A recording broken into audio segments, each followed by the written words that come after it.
Bom dia, minha gente! Estamos aqui para a nossa live de hoje, a nossa leitura bíblica, como temos feito em ordem cronológica, num período de 2 anos. Então, diminuindo a velocidade, aumentando a profundidade. Hoje a nossa leitura será Números, capítulo 5 e capítulo 6. E eu estou animadíssima para esse tempo estarmos aqui juntos, lendo e estudando a palavra do nosso Deus, gente. Então vamos lá para a nossa live de quinta, né? A nossa live de quinta. Então, vamos iniciar lá. Eu vou ler na minha versão, nova versão internacional, tá bom, gente? E aí a gente vai dando andamento aí da nossa leitura. Bom dia, minha gente, que coisa boa, vamos dar graças a Deus, entrei um bocadinho depois hoje, né? Mas vamos lá, vamos dar graças a Deus por esse tempo maravilhoso e eu quero te convidar a fazer alguma pergunta se você tiver aqui na interrogação, tá bom? Ali na interrogação, no balão de interrogação, você pode colocar ali sua pergunta, que daqui a pouco eu já vou tirar os comentários. Tá bom, minha gente? Então, bora lá dar graças a Deus por esse tempo maravilhoso na presença do Senhor. Deus, obrigada, Pai. Obrigada por mais esse dia, Senhor. Obrigada porque as Tuas misericórdias se renovam a cada manhã, Deus. Nós entregamos ao Senhor, consagramos ao Senhor esse tempo, as nossas vidas, os nossos lares, Paizinho. E pedimos, Senhor, que o Senhor possa se manifestar mais uma vez a nós, Senhor. Ó Deus, revela a Tua vontade, a Tua palavra, Senhor. Abre os nossos olhos espirituais, os nossos ouvidos, para que possamos compreender e a partir dessa compreensão, Senhor, a gente possa viver numa vida que possa glorificar ao Teu nome, Senhor. Nós te agradecemos em nome de Jesus. Amém. Amém. Então, bora lá, minha gente. Bora lá. Então, gente, vamos iniciar aqui a nossa leitura a partir de Números capítulo 5, tá? Então, diz assim, eu vou ler na NVI e daqui a pouco eu tiro os comentários aqui, tá bom, gente? Vamos lá, então. Então, a gente tá aqui nessa leitura de Números, né? O povo ainda já recebeu, está recebendo ainda, né? Essas leis. Nós vimos aí no livro de Levítico várias leis, inclusive aqui no capítulo 5, que é justo a leitura de hoje, o capítulo 5 e o capítulo 6 de Números vão falar da purificação da pureza, né? Do acampamento. Então, tudo isso é muito importante, justo. Esses 2 capítulos aqui vão ainda dar andamento a tudo isso onde se trata do quê? Da pureza do acampamento. E por que isso é importante já do início de eu entender? Que é o lugar onde Deus habita, né? Esse acampamento. Então, ali no Antigo Testamento, a gente já viu toda a construção do tabernáculo, né? A posição das tribos, vimos tudo isso. Então, é necessário que haja ali o quê? Pureza. Então, é sobre isso que o Senhor vai falando para nós, fazendo com que a gente entenda a necessidade da pureza dentro do acampamento, tá bom? Então, vamos lá. Vamos falar aqui, ó. Capítulo 5. Quanto aos primogênitos, eu vou falar sobre isso sim, tá? Pode deixar que isso aí é um ponto importante. Gente, quando eu vou compartilhar algo com vocês aqui, né? Quando eu tô estudando, lendo a palavra de Deus, hoje até eu falei, eu vou tirar uma foto aqui da minha mesa. Tinha tanta coisa, né, gente? É tanta anotação, é tanta coisa que eu falo assim, meu Deus, é muita... Eu gosto muito de escrever, né? Então, quando eu vejo aquilo tudo, eu preciso organizar até tanta coisa que eu escrevo, para eu não me perder. E um dos pontos que eu já escrevi, que eu quero compartilhar com vocês, é justamente esse assunto aí, tá bom? Então, eu vou falar mais a fundo sobre isso sim, tá bom, gente? Então, vamos lá. Números no capítulo 5 e eu vou, então, tirar os comentários para que possa... e no final eu abro os comentários, tá bom, gente? No momento da nossa cereja. Vamos lá. Então, diz assim, ó. a pureza do acampamento, né? Como eu falei, capítulo 5 e 6 de Números. Então diz assim: o Senhor disse a Moisés: ordena aos israelitas que mandem para fora do acampamento todo aquele que tiver lepra ou que tiver um fluxo, ou que se tornar impuro por tocar um cadáver. Olha isso aqui. Mande-os para fora do acampamento, tanto homens como mulheres, para que não contaminem o seu próprio acampamento, onde habito entre eles. Os israelitas assim fizeram e os mandaram para fora do acampamento, como o Senhor tinha ordenado a Moisés, né? Então, aqui, nessa parte aqui do texto, a gente vê que a lepra, primeiro, que a gente já tinha dito, o Senhor já tinha falado, né, com mais detalhamento sobre isso daqui, sobre as pessoas que tinham a lepra, né, essa doença aqui, que não unicamente era a lepra, como nós conhecemos nos dias de hoje, mas qualquer doença de pele, né, então estava dentro disso daqui. E aí ele mandava para fora do acampamento. Como nós vamos ver, e a lepra também faz uma analogia a quê? Ao pecado, tá? A gente vai ver isso, por quê? E é interessante a gente falar sobre isso, como eu falei, nós já estudamos em Levítico sobre a lepra com maior detalhamento e sobre aquilo que tinha que acontecer com a pessoa, né? No caso da lepra, da doença de pele, enfim. Então isso nós já vimos lá em Levítico. E aqui ele só diz, olha, a pureza do acampamento, então eles têm que ficar para fora do lugar. E o que é esse lugar? Existia então um leprosário, que era onde os leprosos, aqueles que tinham doença. Por quê? Porque a doença de pele, né, essa lepra não tinha cura, né? Como até hoje já com a medicina avançada, né, já se há tipos de cura para essa doença. Mas naquele tempo, onde toda a doença, né, não tínhamos a medicina que temos nos dias de hoje, claro, então eles ficavam separados. Por quê? Porque é altamente contagioso. E por que isso é comparado ao pecado? Vejam só que coisa interessante, né? Por quê? Porque a lepra, como o pecado, é uma doença, né? É uma doença que dá na pessoa que não tem cura, né? Naquele período ali que ele não tinha cura. E qualquer coisa, ela era altamente contagiosa. E quando nós olhamos para o pecado hoje, o pecado é assim. O pecado, ele não tem cura. Ninguém pode se salvar da sua imundície pecaminosa por si mesmo, né? Então não tem cura. Então, essa cura, ela tem que vir a partir de alguém fora de si. Por isso que está apontando para o nosso Jesus.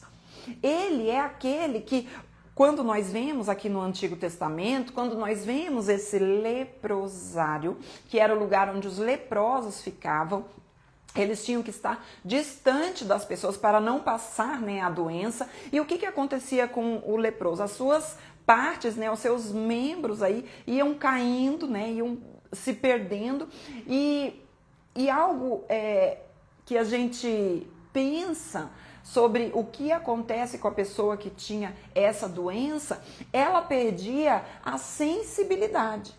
Então, uma pessoa com lepra, ela podia caminhar em cima de brasas, né, brasas, como que eu digo, inclusive com fogo, e não sentir. Ela perde a sensibilidade. E aí nós trazemos para aquilo que é a analogia para o pecado das nossas vidas. Por quê? Porque a pessoa que está vivendo no pecado, ela não tem a sensibilidade também de ver quão mal aquele pecado faz. É uma pessoa que perde a sensibilidade. Então, viver no pecado traz para nós isso de quê? De que a pessoa vive no pecado e nem sente. Ou seja, a pessoa peca e aquilo ali já nem dói mais nela. O que é isso? É uma ilustração da lepra. É uma ilustração da pessoa que está distante. Da onde? do acampamento. E o acampamento falava sobre o quê? A presença de Deus. A pessoa que está na condição de pecar, e pecar, ó, eu nem sinto a dor do pecado.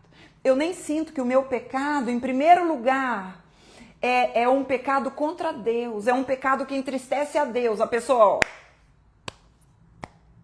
e também entristece ao meu irmão. Está fazendo mal a Deus e está fazendo mal ao meu irmão. E claro, a própria pessoa também.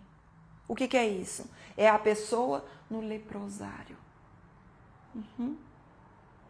E aí eu olho e penso nessa situação. Tá, se a lepra não tem cura, se a pessoa fica afastada, se a pessoa não participa disso daqui, como é então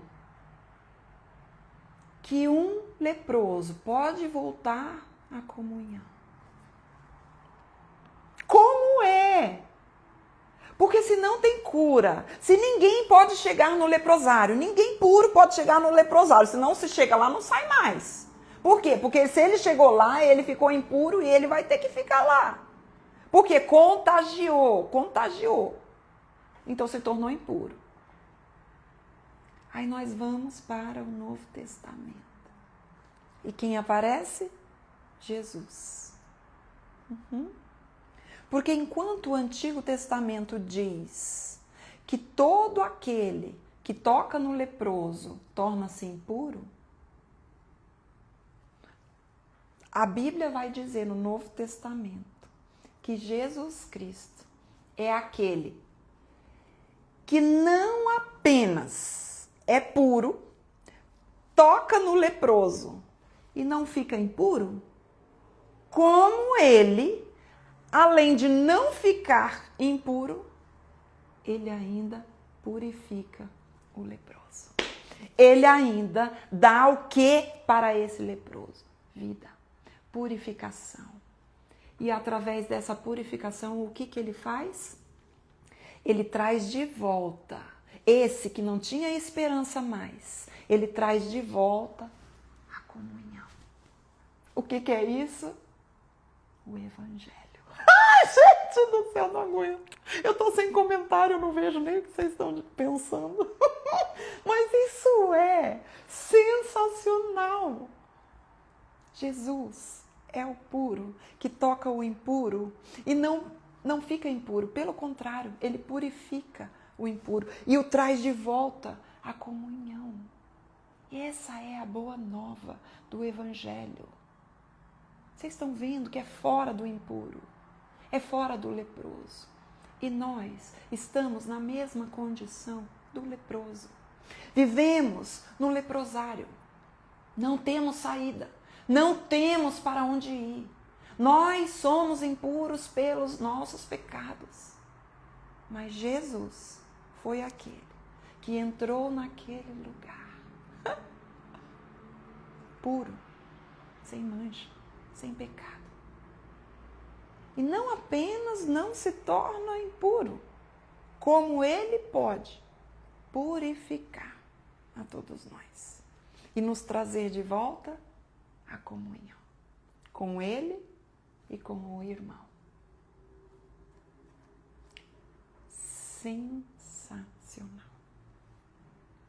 Vamos continuar a nossa leitura. Versículo 5. Meu Deus do céu. Aí vem essa história aqui, ó. Né? Ainda está falando sobre a pureza naquele lugar, aonde no acampamento, e o acampamento fala sobre a presença de Deus no meio do povo. Não se esqueça disso. Acampamento fala da presença de Deus no meio do povo. Lembra o postzinho, inclusive, que eu coloquei essa semana, né? Então, o acampamento, né? Ele era todo ao redor, ficava todo ao redor de quê? Da presença de Deus, tá? O que significava aquilo ali? Então, a gente vê, gente...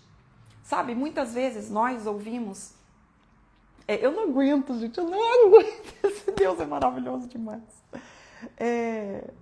A gente ouve falar muito de pessoas que dizem assim, ai Deus, obrigada porque o Senhor... a pessoa diz assim, ó, ai Deus, obrigada porque o Senhor faz parte da minha vida. Obrigada por fazer parte da minha vida. Não é assim? Gente, que superficialidade a pessoa dizer que o Senhor faz parte da sua vida.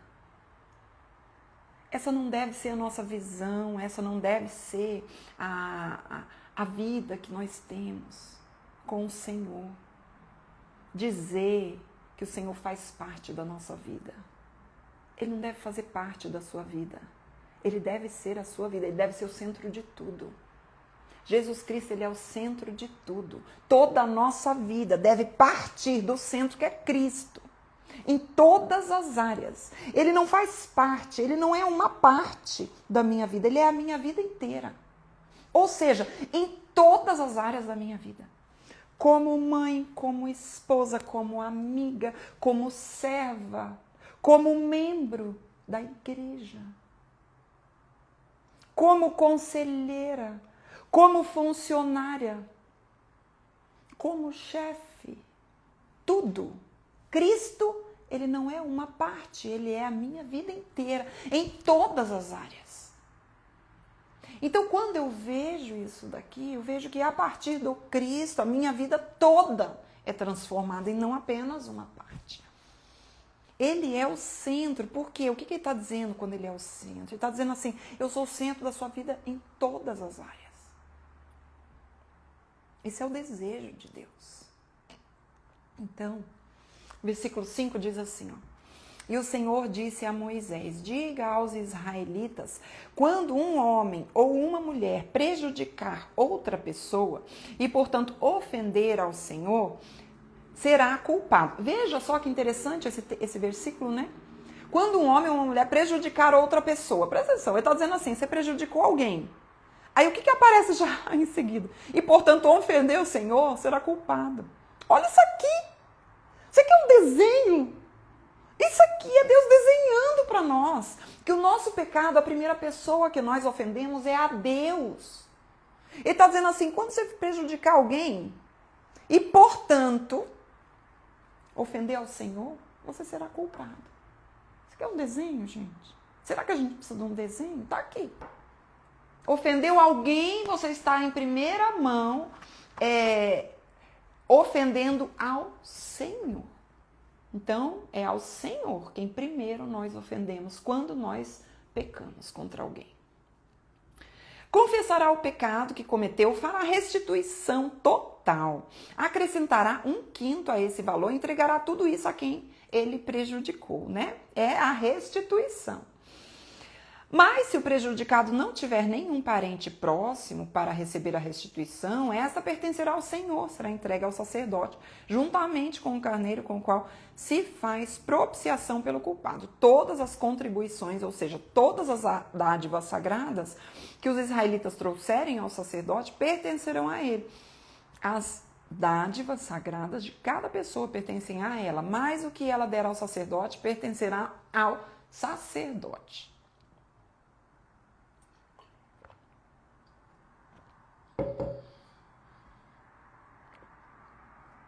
Então, aqui a gente vê a restituição, né, de quando a pessoa ofender alguém, der prejuízo a alguém. Então, tem que ressarcir, tem que se arrepender, né, confessar o seu pecado, se arrepender e restituir. É aquilo que nós já falamos sobre os sacrifícios, o sacrifício, né, que nós estudamos sobre isso, que não basta chegar para a pessoa e dizer assim, olha, me perdoa, meu amigo, minha amiga, você me perdoa, eu fiz isso aqui, mas agora, olha, já estou pedindo perdão. Não, querido, vai lá, restitui, né, restitui aquilo que você causou dano, né, e ainda a restituição com um acréscimo. Beleza, minha gente, olha que o negócio aqui é muito bom, Senhor. O Senhor, gente, ele pensa em absolutamente tudo, né? Ó, versículo 11. Então, o Senhor disse a Moisés, diga o seguinte aos israelitas, se a mulher de alguém se desviar e lhe for infiel, e outro homem deitar-se com ela, e isso estiver oculto do seu marido, e a impureza dela não for descoberta, por não haver testemunha contra ela, nem ter ela sido pega no ato, se o marido dela tiver ciúmes e suspeitar de sua mulher, e suspeitar de sua mulher, esteja ela pura ou impura, ele a levará ao sacerdote com uma oferta de 1 jarro de farinha de cevada em favor dela. Não derramará azeite nem porá incenso sobre a farinha, porque é uma oferta de cereal pelo ciúme, para que se revele a verdade sobre o pecado. Olha isso aqui. Para que se revele a verdade sobre o pecado. Grife isso aí na sua Bíblia, porque temos aqui o quê? O propósito disso daqui, tá? Para que se revele a verdade sobre o pecado, tá? Então você grifa aí na sua Bíblia. O propósito. Versículo 16 diz assim, ó. O sacerdote trará a mulher e a colocará, imagine a cena, gente. O sacerdote trará a mulher e a colocará perante o Senhor. Então apanhará um pouco de água sagrada num jarro de barro e colocará na água um pouco do pó do chão do tabernáculo. Olha isso. Depois de colocar a mulher perante o Senhor, o sacerdote soltará o cabelo dela e porá nas mãos dela a oferta memorial, a oferta pelo ciúme. A oferta pelo ciúme, enquanto ele mesmo terá em sua mão a água amarga, que traz maldição. Então o sacerdote fará a mulher jurar e lhe dirá: se nenhum outro homem se deitou com você, e se você não foi infiel nem se tornou impura enquanto casada, que esta água amarga que traz maldição não lhe faça mal. Mas se você foi infiel enquanto casada e se contaminou por ter se deitado com um homem que não é seu marido, então o sacerdote fará a mulher pronunciar esse juramento com maldição. Que o Senhor faça de você objeto de maldição e desprezo no meio do povo, fazendo que a sua barriga enche e que você jamais tenha filhos. Que esta água que traz maldição entre o seu corpo encha a sua barriga e a impeça de ter filhos. Então a mulher dirá: amém, assim seja. O sacerdote escreverá essas maldições num documento e depois as lavará na água amarga. Ele a fará beber a água amarga que traz maldição. E essa água entrará nela, causando-lhe amargo sofrimento. O sacerdote apanhará das mãos dela a oferta de cereal pelo ciúme e moverá ritualmente perante o Senhor e a trará no altar. Então apanhará um punhado de oferta de cereal como oferta memorial e a queimará sobre o altar. Depois disso, fará a mulher beber a água. Se ela houver se contaminado, sendo infiel ao seu marido, quando o sacerdote fizer que ela beba a água que traz maldição, essa água entrará nela e causará um amargo sofrimento. Sua barriga inchará e ela, incapaz de ter filhos, se tornará objeto de maldição entre o seu povo. Se, porém, a mulher não houver se contaminado, mas estiver pura, não sofrerá punição e será capaz de ter filhos. Esse é, pois, o ritual quanto ao ciúme, quando uma mulher for infiel e se contaminar enquanto casada, ou quando o ciúme se apoderar de um homem, porque suspeita de sua mulher, o sacerdote a colocará perante o Senhor e a fará por todo esse ritual, passar por todo esse ritual. Se a suspeita se confirmar ou não, o marido estará inocente, mas a mulher sofrerá as consequências da sua iniquidade. Olha aqui, gente.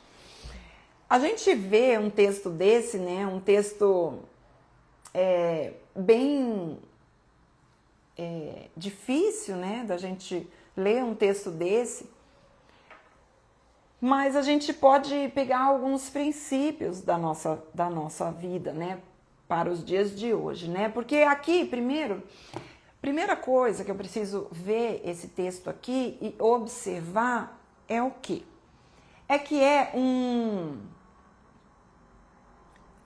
primeira coisa, né? A gente precisa entrar dentro daquele contexto. Dentro daquele contexto onde não existia teste de DNA, né, minha gente? Não existia. Aí a gente vê também que apresentar provas sobre um ato desse era muito mais difícil do que nos dias de hoje, né? Naqueles tempos, era muito mais difícil. Hoje em dia, querendo ou não, é muito mais fácil apresentar provas de um ato desse dentro do casamento. Uma coisa que a gente já percebe aqui é o Senhor falando sobre a importância da fidelidade dentro do ato, ou dentro da aliança de casamento, né? Porque nós vemos que existem as leis contra a infidelidade dentro do casamento. Então, isso é a primeira coisa que nós precisamos saber. E que esse texto de Números aqui, capítulo 5, ele está tratando sobre uma suspeita de infidelidade. O que eu vejo com isso aqui, gente? Primeiro, é isso. A seriedade com que deve haver o quê? Fidelidade dentro do casamento, tá? Então, isso aqui é um princípio, que eu olho para isso, eu não vivo dentro desse contexto, mas isso traz para mim o quê?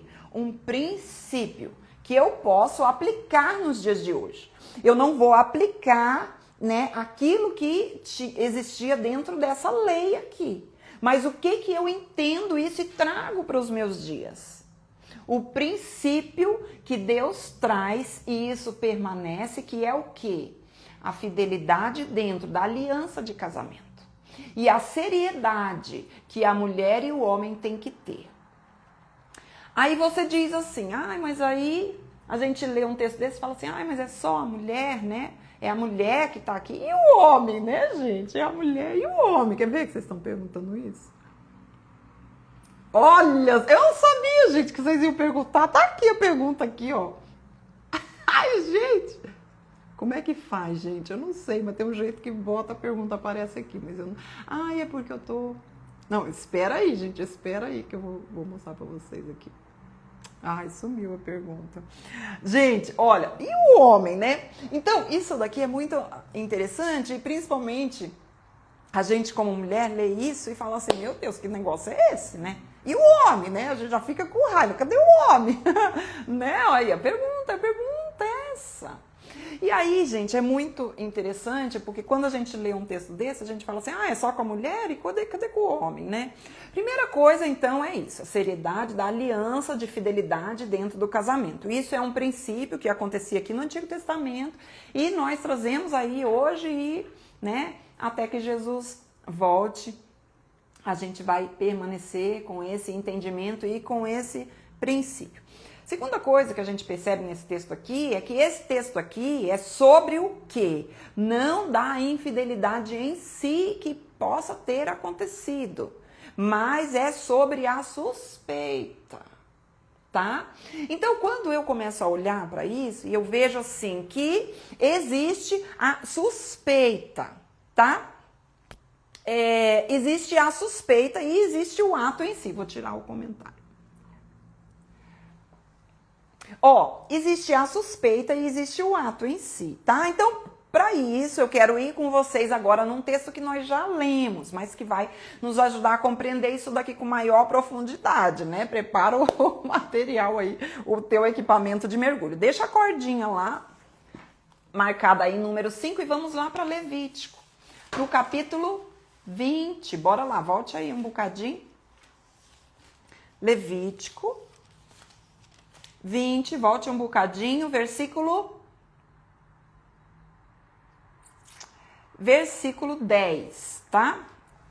Você anota aí e volte aí na sua Bíblia, porque não tem esse negócio de folha grudada com a gente aqui não, né? Folha tudo soltinha da nossa Bíblia. Então, lá em Levítico, no capítulo 20, no versículo 10, diz assim, se um homem cometer adultério com a mulher de outro homem, com a mulher do seu próximo, tanto o adúltero quanto a adúltera terão que ser executados.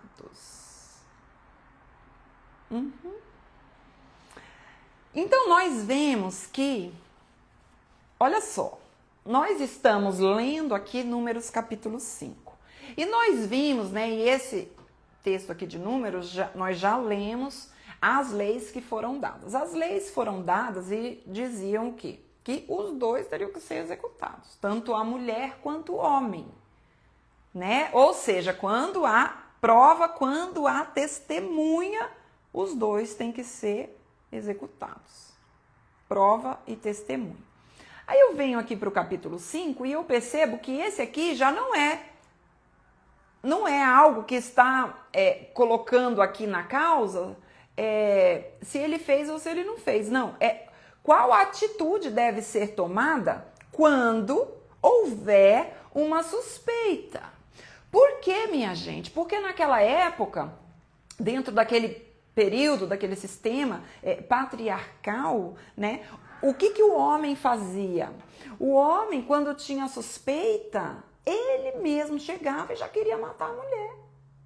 Gente, ele já ia lá. Então, o que ele faz? Ele traz, esse texto aqui, ele vai trazer para nós uma justiça diante de um caso que não pode ser apresentado prova nenhuma. Como é que pode? Vocês estão vendo, gente, que diante de um caso onde não pode ser apresentado prova nenhuma, como Deus pode solucionar isso? Ele traz uma situação. Por quê? Porque aquilo acontecia muito e as pessoas não tinham, principalmente os homens, se aproveitavam do seu poder masculino. Para quê? Para matar a mulher, se houvesse uma suspeita. Um olhar, um bico, era terrível. Então, o que ele está trazendo? Ele está trazendo, na verdade, um cuidado e uma proteção a essa mulher que ela não tinha. Porque, às vezes, gente, né? Não era nada. Não era absolutamente nada. E também ele vai regular aqui, diante disso, o ciúme. Porque o ciúme, até certo ponto, ok, minha gente. Ter um ciúminho é básico, é até saudável ter um ciúminho. Agora, tem gente que extrapola. Por isso que nós vemos tantos crimes passionais. Então, como num período onde não existiam as leis que nós temos hoje, Deus podia agir para manter aí o equilíbrio dentro do seu povo. Então ele fazia isso. E isso trazia para o homem e para a mulher uma responsabilidade muito maior. Um temor muito maior de cometer alguma coisa. Vocês entendem? Como Deus, ele sai da nossa caixinha ali, né? Ele vai muito além. Então isso daqui, na verdade, não é uma coisa que eu vou olhar e vou dizer assim, nossa, como... Não, gente. É como Deus cuida. É como Deus cuida tanto da mulher, né, em relação a isso, da sua vulnerabilidade, né, da sensibilidade da mulher, mas também Deus regula o ciúme do homem. Não é qualquer coisa não, gente. Então, diante de um período desse, a gente vê que o quê? Que Deus traz, olha isso aqui que coisa interessante. Deus traz para o caso da suspeita do ciúme, né? Que a gente sabe que existe muito crime passional. Então, Deus traz, num período onde não tem prova, né? Que você fala assim, mas como que pode fazer? Não tem prova, não tem detetive, né? Não tem foto, não tem Instagram, não tem mensaginha no celular, não tem nada disso. Deus faz o quê? Deus coloca o caos diante dele. Onde ele traz para que ele mesmo julgue a causa. Ele mesmo vai revelar. Então a lei aqui, ela está expondo o pecado do homem e da mulher. A lei que Deus está colocando aqui, nesse teste, é Deus expondo o coração daquele homem e daquela mulher. Para quem? Eles têm que levar ao sacerdote. Quem vai julgar? É Deus. Quem vai fazer o sobrenatural aqui? É o homem, a mulher, o sacerdote? Não, é Deus. É Deus elevando a essa causa impossível para ele, que é o juiz perfeito, justo juiz. E sabe, nós não vemos situações nenhuma na Bíblia, nenhum caso na Bíblia, onde isso aqui aconteceu. Onde uma mulher foi levada como suspeita. Nós não vemos isso na Bíblia. Pode ter acontecido ou pode de fato não ter acontecido. Por quê? Gerava tanto temor nas pessoas. Sabe? E o que tem feito com que a gente tenha uma vida em pecado e é a falta de temor a Deus. É a falta de levar Deus a sério. E aí a gente vai vivendo a nossa vida de qualquer forma. Ninguém está vendo mesmo. O justo juiz está vendo.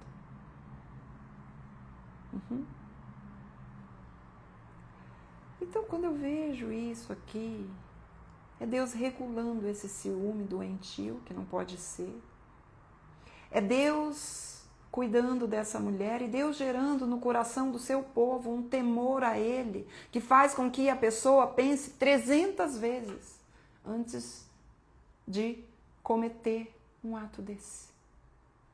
Com temor a Deus. O que nos falta hoje? Temor. Temor. Então, minha gente, é isso que nós vemos aqui. Deus é quem traz esse julgamento, é Deus quem é o juiz de uma causa que não há provas, não há testemunha. Deus eleva a situação a Ele. Qual o princípio que eu tenho para a minha vida, para a sua vida? É que o Senhor quer que haja o quê? Fidelidade dentro do casamento, dentro da aliança. E que Ele é o justo juiz. Ele vê aquilo que ninguém vê. E há consequência dos nossos atos, enquanto nós fazemos, enquanto nós cometemos os nossos pecados, e ninguém está vendo. O justo juiz vê. Ele vê tudo. E Ele é o justo juiz. Pois bem, seguimos ao capítulo 6 e diz assim: O Senhor disse ainda a Moisés: diga o seguinte aos israelitas: se um homem ou uma mulher fizer um voto especial, um voto de separação para o Senhor como nazireu, terá que se abster de vinho, de outras bebidas fermentadas, e não poderá beber vinagre feito de vinho ou outra bebida fermentada. Não poderá beber suco de uva, nem comer uvas nem passas, enquanto for nazireu. Não poderá comer nada que venha da videira, nem mesmo as sementes ou as cascas. Durante todo o período do seu voto de separação, nenhuma lâmina será usada na sua cabeça. Até que termine o período da sua separação para o Senhor. Ele estará consagrado e deixará crescer o cabelo da sua cabeça. Durante todo o período da sua separação para o Senhor, não poderá aproximar-se de um cadáver, mesmo que o seu próprio pai, ou mãe, ou irmã, ou irmão morra. Ele não poderá tornar-se impuro por causa deles, pois traz sobre a cabeça o símbolo da sua separação para Deus. Durante todo o período de sua separação, estará consagrado ao Senhor. Se alguém morrer repentinamente perto dele, contaminando assim o cabelo que consagrou, ele terá que rapar a cabeça 7 dias depois, dia da sua purificação. 7 dias depois da sua purificação. No 8º dia, trará 2 rolinhas ou 2 pombinhos ao sacerdote e entrará à tenda do encontro. O sacerdote oferecerá um como oferta pelo pecado e outro como holocausto. Olha como é interessante quando a gente estuda, quando nós fazemos uma leitura dentro desse plano que nós estamos fazendo, né? Quando a gente não faz uma leitura isolada, quando a gente diminui a velocidade, né? Não é sobre quantidade de texto que você lê num dia. Não, é o tanto que você traz para a sua vida e essa palavra vai transformar você, a imagem do Cristo. Então, quando eu vejo isso daqui, e aí eu já me lembro do quê? Do estudo que nós fizemos sobre os sacrifícios, né? Aqueles sacrifícios de Levítico. Olha que coisa maravilhosa. Que eu não leio um texto desse e passo, o que é isso? Não, a gente já estudou sobre isso, né? E aí a gente vai lendo e vai tendo mais profundidade. Olha, o sacerdote oferecerá um como oferta pelo pecado e o outro como holocausto, para fazer propiciação por ele, pois pecou ao se aproximar de um cadáver. Naquele mesmo dia, o nazireu reconsagrará a sua cabeça. Ele se dedicará ao Senhor pelo período da sua separação e trará um cordeiro de 1 ano de idade como oferta de reparação. Não se contarão os dias anteriores, porque ficou contaminado durante a sua separação. Este é o ritual do nazireu. Quando terminar o período da sua separação, ele será trazido à entrada da tenda do encontro. Ali apresentará a sua oferta ao Senhor, um cordeiro de 1 ano e sem defeito, como holocausto, e uma cordeira de 1 ano e sem defeito, como oferta pelo pecado.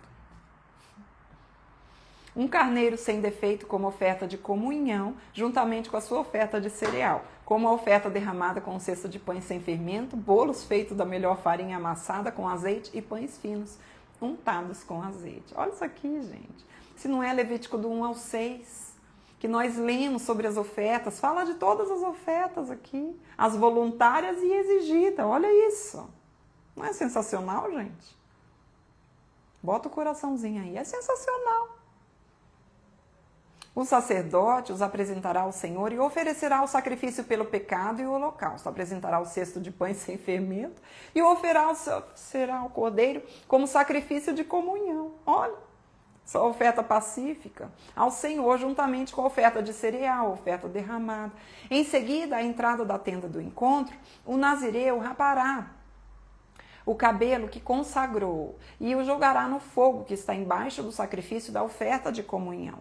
Depois que o nazireu rapar a cabeça da sua consagração, o sacerdote lhe colocará nas mãos um ombro cozido do carneiro, um bolo e um pão fino tirado de cestos, ambos sem fermento. O sacerdote os moverá perante o Senhor como gesto ritual de apresentação. São santos e pertencem ao sacerdote, bem como o peito que foi movido e a coxa. Depois disso, o nazireu poderá beber vinho. Esse é o ritual do voto do nazireu e da oferta dedicada ao Senhor, de acordo com a sua separação, sem contar qualquer outra coisa que ele possa dedicar. Cumprirá o voto que tiver feito de acordo com o ritual do nazireu. Então, vamos lá falar um bocadinho sobre isso daqui. Primeira coisa que nós vemos aqui em Números capítulo 6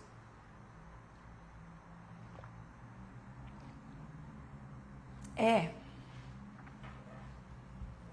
um voto que as pessoas podiam fazer livremente, voluntariamente.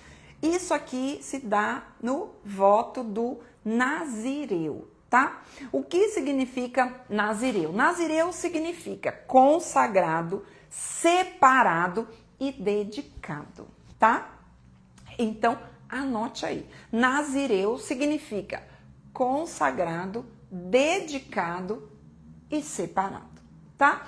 Então, era uma pessoa que voluntariamente se dedicava ao Senhor. E isso aí podia ser um voto que ele fazia por 30 dias, por 1 ano, por 3 anos. Ele mesmo fazia ao Senhor esse voto, ou ainda, os seus pais faziam ainda quando grávidos, tá? Quando grávidos, foi o caso de quem, gente? Do Sansão. Lá no livro de Juízes, nós vemos a história de Sansão, que ele foi um nazireu. Vocês estão se lembrando disso, minha gente? Pois bem, o Sansão foi consagrado, o Samuel foi consagrado, né? Que a sua mãe Ana não podia ter filhos, ela consagrou ao Senhor esse filho, né? Então, assim, no voto de nazireu, provavelmente João Batista também tinha um voto de nazireu, né? Então, a gente vê esses 3 personagens aí, né?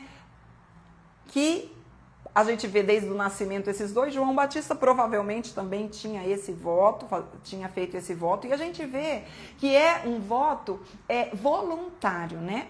Tanto dos pais quanto do filho, se quisesse fazer. E ele fazia esse voto do Nazireu, ele implicava em 3 restrições, tá? Ele tinha implicação em 3 restrições que nós vemos aqui no capítulo 6, no início, do 1 ao 8, né? A gente já vê do 1 ao 8. Então, quais são as restrições? Primeiro, que ele não podia beber qualquer bebida fermentada, nada da uva, né? Não nem suco de uva, nem a uva, nada, gente, nada, né? Nem a passa, nada. Nada da uva. Ele também, então, a outra restrição era o quê? Não podia cortar nem o cabelo, nem a barba. Tinha que deixar crescer, né? Não podia cortar. Aonde? No tempo do seu voto. E a terceira coisa, ele não podia tocar em cadáver algum, né? Ele não podia tocar, nem se fosse da sua família. Nós vemos isso aqui no texto que nós acabamos de ler. Então, a gente vê que primeiro era o voto que a pessoa fazia, o voto do Nazireu, que comunicava o quê? Comunicava que essa pessoa estava, né, naquele período de consagração, né, de separação, de dedicação ao Senhor. Era um voto que ele fazia para o Senhor. Ele mesmo voluntariamente fazia. E esse voto era algo que, por mais que ele fazia, por mais que ele estava dedicado, separado e consagrado, mesmo assim era um pecador, minha gente. Era um pecador e por isso, necessitava que fossem feitos os sacrifícios, aqueles, tantos os voluntários como o pelo pecado, que nós vemos lá no versículo, tá lá, gente. Eu não vou nem ler aqui o versículo, mas nós lemos aqui. Que dentro de todas aquelas ofertas tinha oferta pelo pecado. Por quê? Porque por mais que ele consagrasse, por mais que ele se abstivesse disso tudo que nós falamos aqui das restrições, mesmo assim, esse homem era pecador, ou a mulher pecadora. Então, precisava da oferta pelo pecado, porque era pecador, né? Então, a gente vê tudo isso aqui. E aí a gente vai lá para o Sansão e a gente observa que o Sansão pecou nas 3 restrições. Ele cedeu às 3 restrições, né? Ele pecou contra o Senhor dentro do voto do Nazireu nos 3. Mas isso a gente vai ver mais para frente, tá? Quando nós estivermos estudando Sansão, a gente vai voltar nesse texto de Números, capítulo 6. Então, esse voto aqui é algo que falava sobre o quê? Sobre ele não beber, né? E o que significa isso? Né? O que significa isso daqui? Significa que a pessoa, ela tinha que, muitas vezes, sim, se abster de coisas que são boas. Gente, isso aqui é tão maravilhoso, isso aqui é tão profundo, e eu já quero que você bote a cerejinha, porque nós já estamos nos encaminhando para o fim dessa live. E agora eu vou abrir aqui para vocês botarem a cerejinha e nós já vamos finalizar. Quando a gente vê isso daqui, a gente vê que existiam essas 3 restrições, né? E essas 3 restrições vão falar também, falar para nós sobre algo muito interessante. Bota aí a cerejinha, né? Vão falar o quê? Que sim, que o Nazireu, que era aquele que tinha voluntariamente uma vida consagrada ao Senhor, ele se abstinha de coisas que eram boas. De coisas boas, gente. Não é que era pecado, né? Aquilo ali. Não, o primeiro ponto aqui, a primeira restrição era de algo bom. Então, outra, era algo visível. Que ele deixava o cabelo crescer, a barba crescer, ou seja, a pessoa olhava para ele. Falava assim, esse aí é Nazireu. Será? Não, deixa eu concluir os 3 pontos. E depois, no final, não podia tocar, né? Ou seja, buscava o quê? Uma vida em santidade, uma vida separada da impureza, né? Então, era algo de dentro do coração separado, era algo visivelmente, era algo que, às vezes, estava o quê? Se abstinha de coisas boas. E quando eu olho para isso, eu vejo isso aqui no Antigo Testamento, esse voto do Nazireu, hoje em dia você fala, meu Deus, isso aqui está muito distante, né? Que coisa esquisita isso, Nazireu, até essa palavra. Aí a gente vai para o Novo Testamento. E a cereja do bolo de hoje é que nós vamos lá para Romanos, no capítulo 12, no versículo 1. Bora lá, minha gente, bora lá, e nós já estamos concluindo a nossa live de hoje. Romanos 12, no versículo 1. E diz assim, ó. Nossa. Diz assim, ó. Deixa eu ver.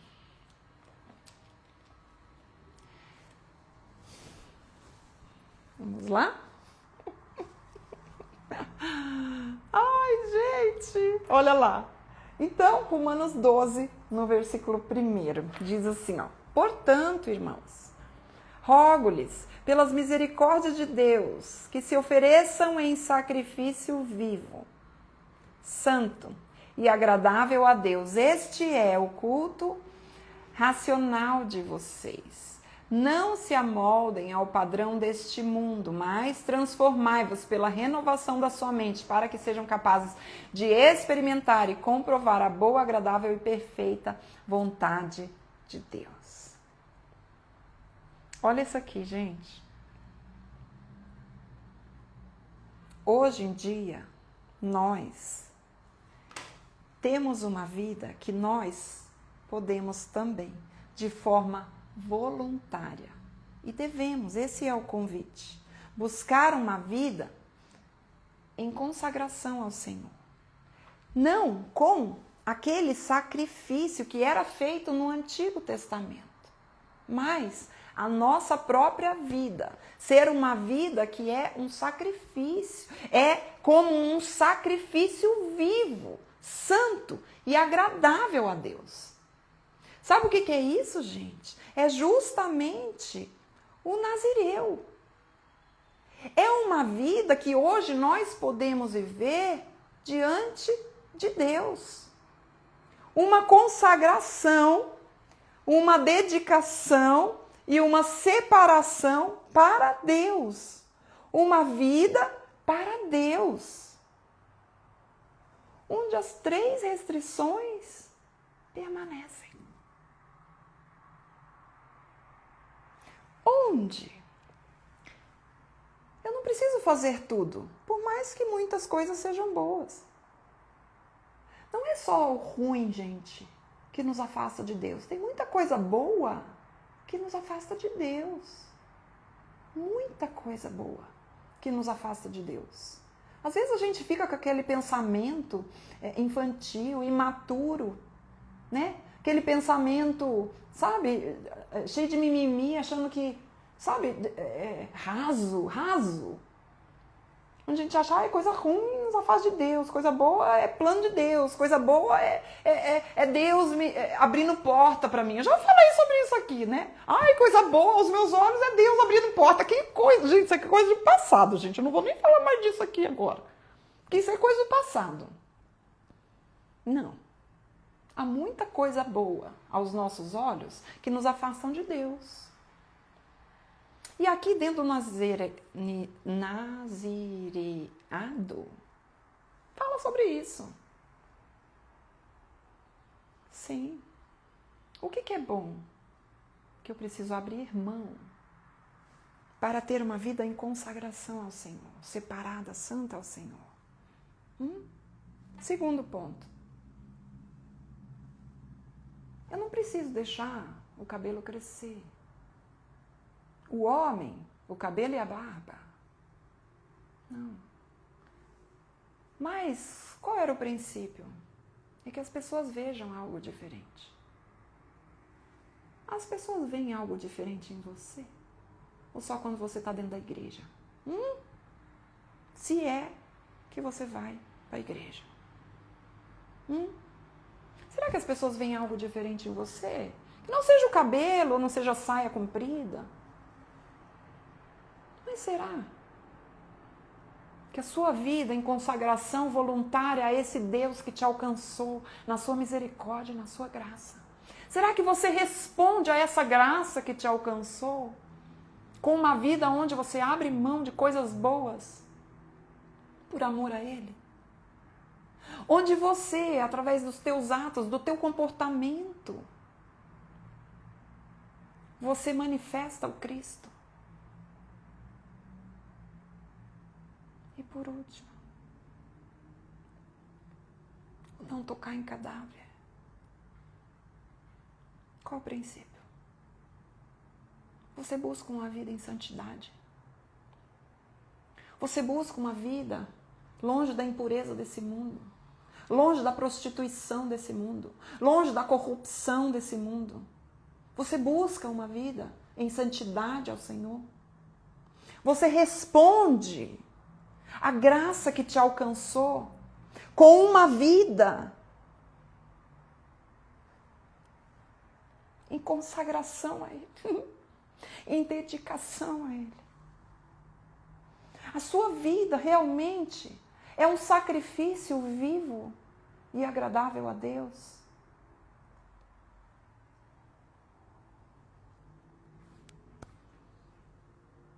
Vocês vejam, a gente lê o Nazireu, a gente vê o voto do Nazireu, a gente olha para Sansão e fala, nossa, Sansão errou em tudo, e você?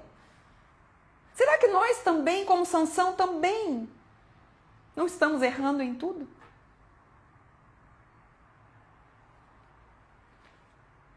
Sabe? E mesmo que a gente busque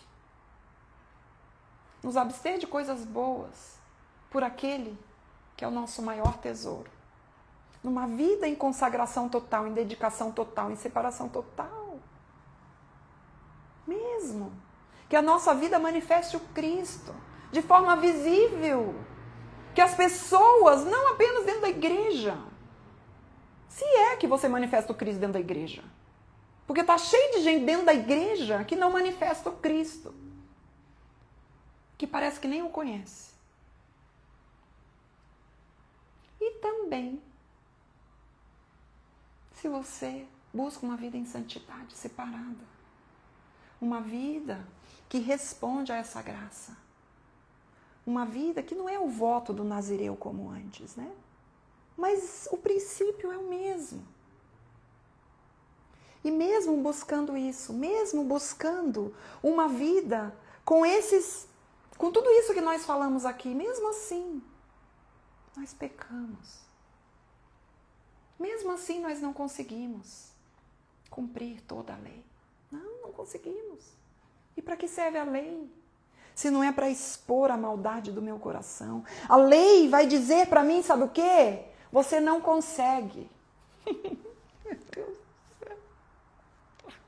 A lei, gente, ela vai dizer para mim assim, ó. Você pode tentar, mas você não consegue. Você não vai conseguir. Nunca você vai conseguir.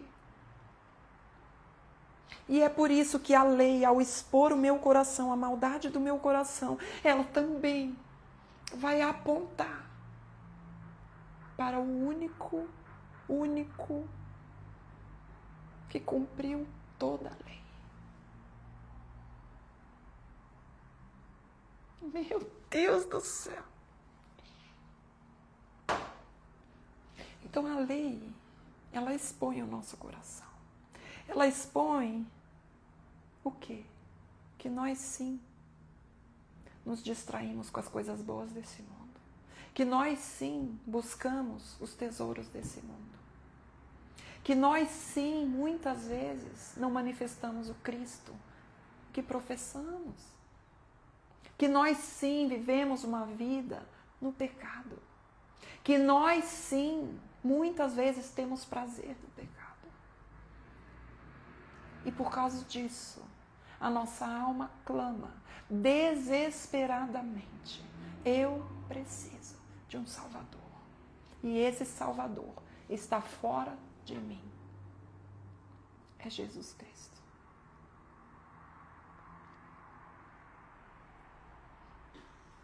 Então, minha gente,